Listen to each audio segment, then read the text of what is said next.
Peace be upon you. Peace be upon you. Peace be upon you. Peace be upon you. Peace be upon you. Peace be upon you.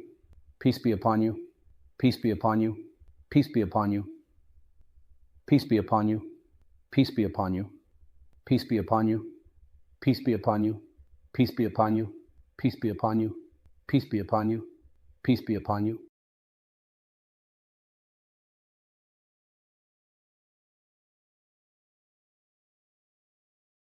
I don't know if she is with us currently, or if she has perhaps gone out. There was someone asking about the topic of characteristic X-rays and KV and their relationship with contrast. Is there a doctor with us at the moment or not?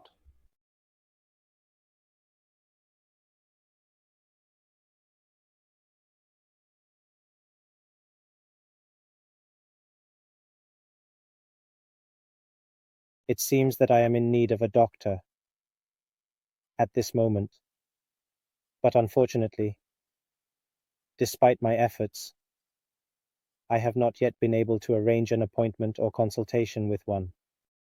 All right, before we start, do we need to give a brief summary of the previous part, or is everything clear? Should we summarize the X-ray spectrum, the production, and how the shape of the X-ray spectrum changes with kV and milliamperes? Or should we just take 5 minutes for that? Dr. Islam, if you please, could we have a summary? We can have Samar connect everything until the others arrive. There will be about 2 or 3. Okay, take the doctor. I wish Dr. Islam would give Samar 5 minutes on the last topic. All right, fine. Okay.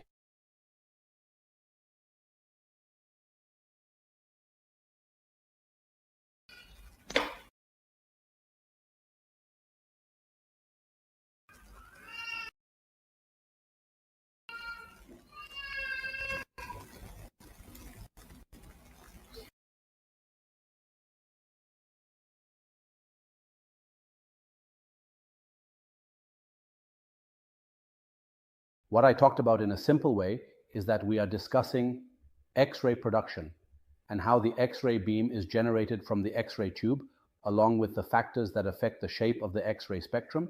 Is that clear? Okay, I said that in order to have X-ray production, I need to have a filament, and I also need to have an anode. The filament is a cathode made of tungsten material with a high melting point. And I also need an anode made of tungsten material with a high melting point. The cathode is the source of electrons, and the anode is my positive charge or positive electrode that will attract the electrons to move towards it. All right, the whole idea is that there is a current flowing through the filament that generates heat through thermionic emission or releases electrons on the surface of the filament by applying a voltage difference between the cathode and the anode. This voltage difference can be considered, in Arabic terms, as the work done to move one electron from one place to another. The higher the voltage difference, the more work is required, and thus more energy is needed for the electron to move from the cathode to the anode. The electron movement is a result of the kV voltage difference, and the heating depends on the current, which we will denote as I. The electrons interact with the anode, causing a type of interaction where they lose energy due to collisions with other electrons or with the atoms present on the surface of the anode. Only the energy that is converted into heat occurs for 99% of the electrons that come from the filament and reach the anode. Only 1% produces X-rays, which are the important characteristics we pre-measure.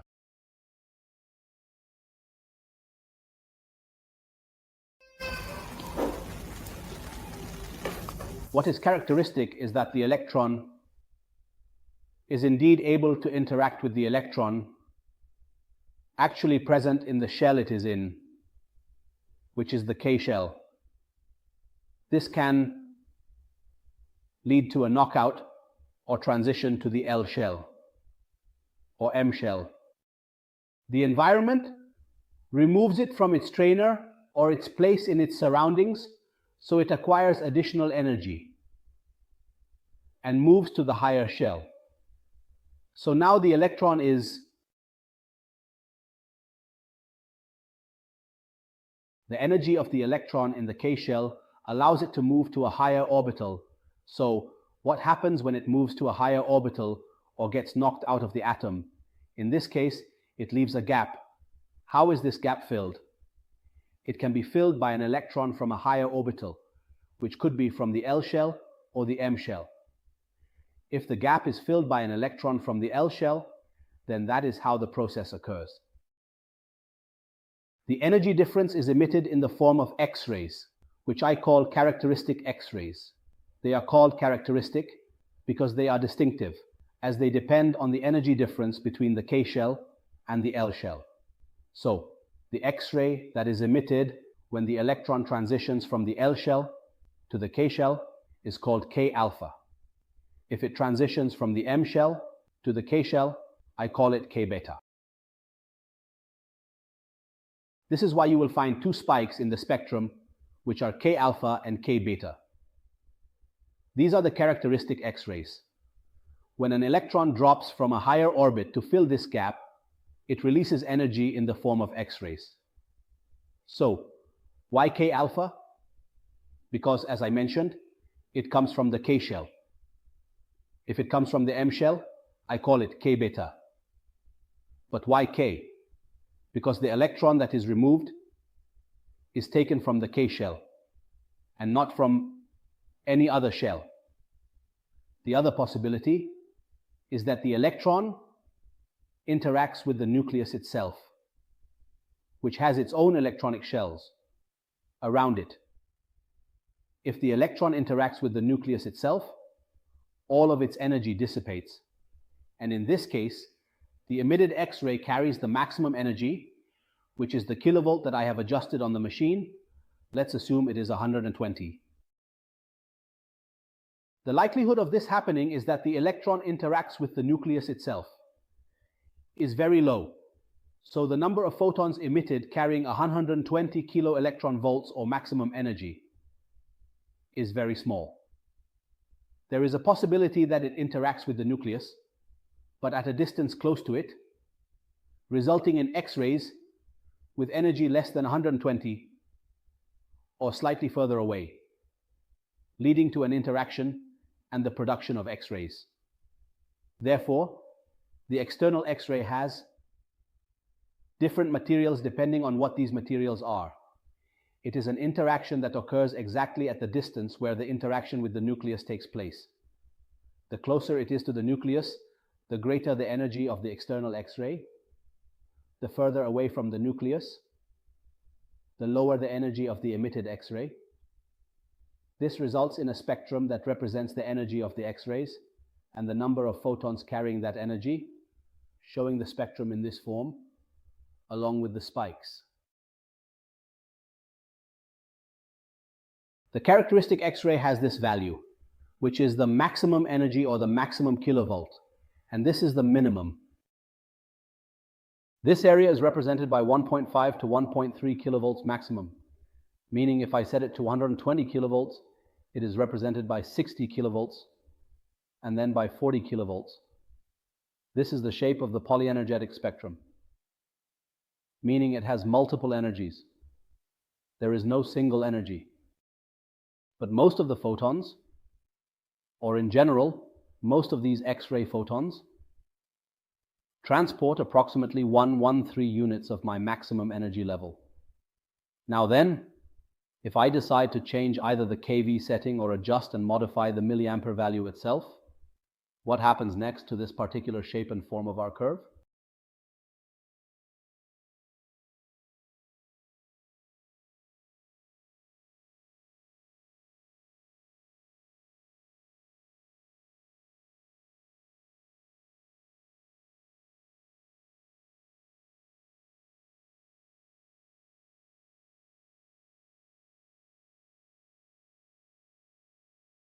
Here you have low kV and here is high kV. So what happened? The maximum energy changed, but there will be no change in the minimum energy. However, the minimum energy increased with high kV, and the characteristic X-ray remained the same. So what does kV actually do? It increases the penetration power of the X-ray. All right, as we discussed the topic of contrast, we will return to it again. Why do I use low kV with contrast cases? And why do I use it with medium-sized patients or thin patients? To improve the contrast of the image. Why?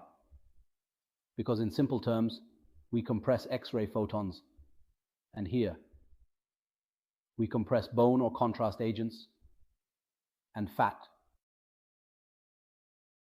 and soft tissue. Indeed, if I am here, this is high kV. High penetration power means that the image and its contrast depend on what the receptor or detector is based on. It relies on detecting the difference between different tissues. How does this difference increase and how is it maximized? If there is a difference in absorption with high kV, the difference in absorption decreases, and consequently, the contrast decreases because the number of photons that pass through bone and soft tissue is high. Also, the contrast will also have a high number of photons, so the difference in the number of photons transmitted from the contrast compared to bone and soft tissue will not be very significant, which will not improve the contrast of the image, unlike if you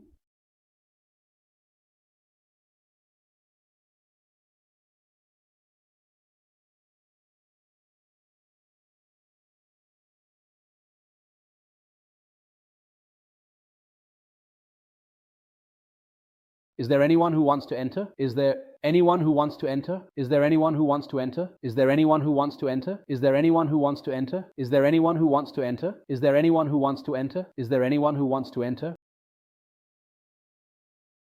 Is there anyone who wants to enter? Is there anyone who wants to enter? Is there anyone who wants to enter? Is there anyone who wants to enter? Is there anyone who wants to enter? Is there anyone who wants to enter? Is there anyone who wants to enter? Is there anyone who wants to enter? Is there anyone who wants to enter? Is there anyone who wants to enter? Is there anyone here?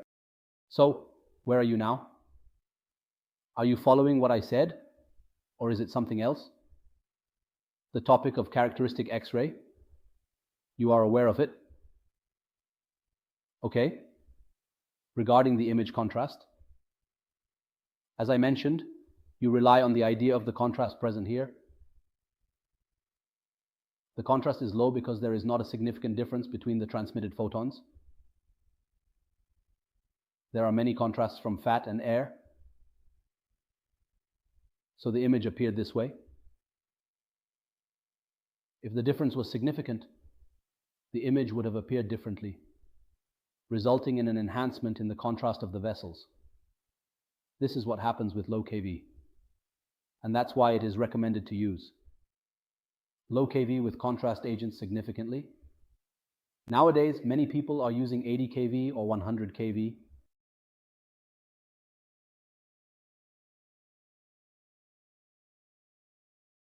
As I mentioned, it also improves the idea of contrast resolution. In essence, when you have two lesions or two organs that are close in Hounsfield units or close in their density, in order to visualize them better, you need low penetration power, you need a low kV to maximize the contrast or the difference in contrast between this lesion and the background organs or the surrounding organs like the liver, for example. Also, in cases with contrast agents, for instance, when you have a contrast drink, it maximizes the contrast between it and the background as well with low kV. We talked about the contrast agent and mentioned that when I'm working with low kV, my average energy is low, which is close to the binding energy of the electrons present in the contrast agent. The binding energy of the electrons in the K shell is about 33 kiloelectron volts to be removed and to achieve the photoelectric interaction that occurs at low energy, which will be present with low kV. Your energy needs to be close to this value or near this value. When does this happen and when is it achieved? With high kV, you enter the Compton interaction, which produces scattered photons that reduce the contrast of the image and make the Compton interaction more dominant than the photoelectric effect. As a result of using high kV, there are scattered photons, which decreases the image contrast for you.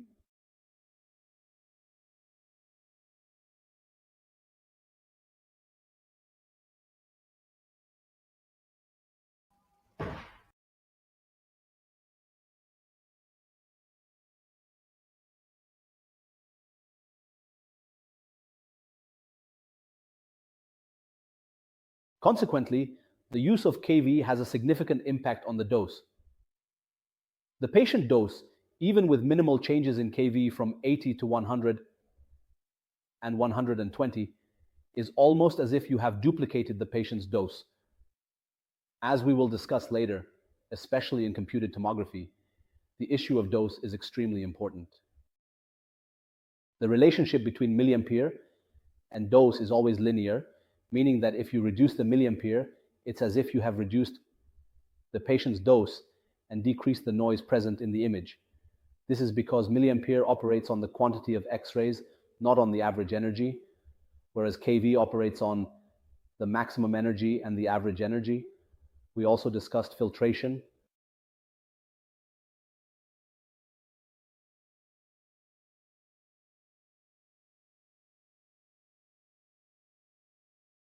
And its effect is that filtration removes the low energy or soft radiation present and increases the average energy without changing the maximum energy while altering the minimum energy. For us, as filtration increases, the value of the minimum energy increases and the value of the maximum energy remains constant while the value of the average energy changes. Now, there is something called the waveform of the current. What is this waveform about?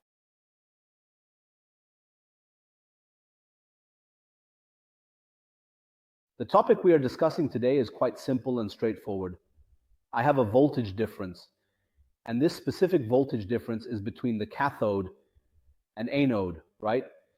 Now, if I say that I have this particular voltage difference set to be a continuous and uninterrupted voltage, what does that mean?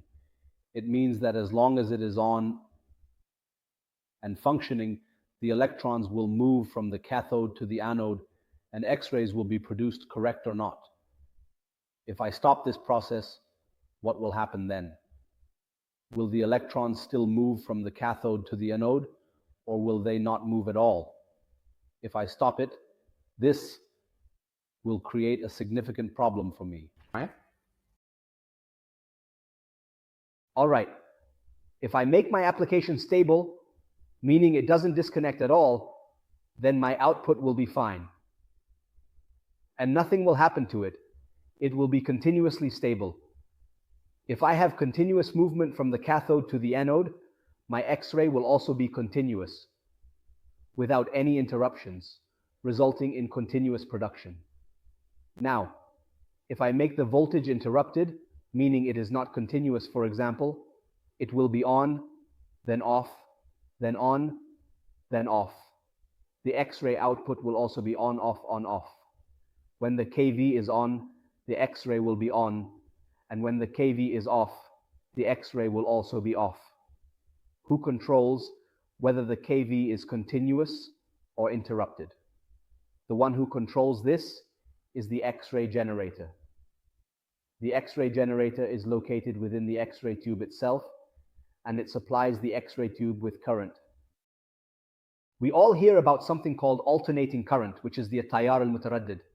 This alternating current, if we